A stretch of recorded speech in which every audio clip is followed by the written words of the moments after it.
தீவினை அச்சம். தீவினையார் அஞ்சார் விழுமியோர் அஞ்சுவர். தீவினை என்னும் செருக்கு. தீயவை செய்தலாகிய செருக்கை தீவினை உடைய பாவிகள் அஞ்சார். தீவினை இல்லாத மேலோர் மட்டுமே அஞ்சுவர். தீயவை தீய பயத்தலால் தீயவை தீயினும் அஞ்சப்படும். தீய செயல்கள் தீமையை விளைவிக்கும் தன்மை உடையனவாக இருத்தலால் அத்தீய செயல்கள் தீயை விட கொடியனவாக கருதி அஞ்சப்படும். அறிவினுள் எல்லாம் தலை என்ப. தீய செருவார்க்கும் செய்யாவிடல். தம்மை வருத்துவோர்க்கும் தீய செயல்களை செய்யாமல் இருத்தலை அறிவு எல்லாவற்றிலும் தலையான அறிவு என்று கூறுவர். மறந்தும் பிறன்கேடு சூழற்க சூழின் அறம் சூழும் சூழ்ந்தவன் கேடு. பிறனுக்கு கேட்டை தரும் தீய செயல்களை ஒருவன் மறந்தும் எண்ணக்கூடாது. எண்ணினால் எண்ணியவனுக்கு கேடு விளையுமாறு அறம் எண்ணும். இளன் என்று தீயவை செய்யற்க செய்யின் இளன் ஆகும் மற்று பெயர்த்து.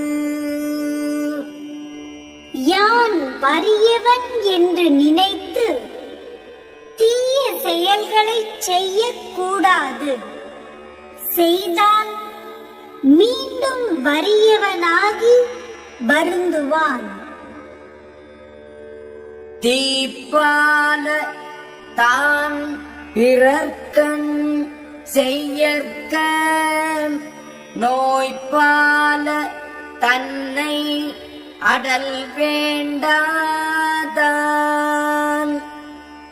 துன்பம் செய்யும் தீவினைகள் தன்னை வருத்துதலை விரும்பாதவன் தீய செயல்களை தான் பிறருக்கு செய்யாமல் இருக்க வேண்டும். என்னை பகை உற்றாரும் உய்வர். வினைப்பகை வீயாது பின் சென்று அடும்.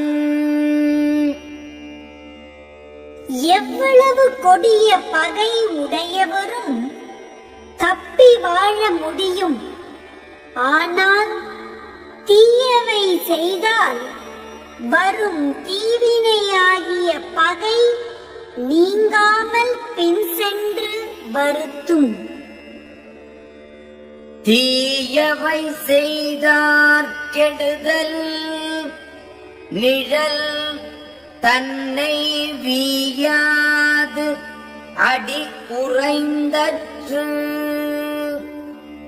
தீய செயல்களை செய்தவர் கேட்டை அடைதல் ஒருவனுடைய நிழல் அவனை விடாமல் வந்து அடியில் தங்கி இருத்தலை போன்றது.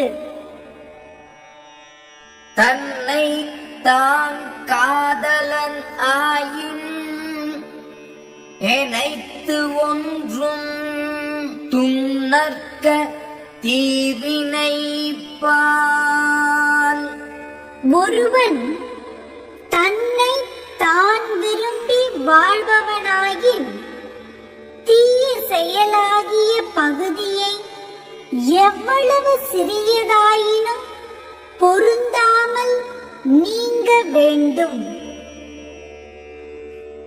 அருங்கேடல் என்பது அறிக, மருங்கு ஓடி தீவினை செய்யானெனின். ஒருவன் தவறான நெறியில் சென்று தீய செயல் செய்யாதிருப்பானானால் அவன் கேடு இல்லாதவன் என்று அறியலாம்.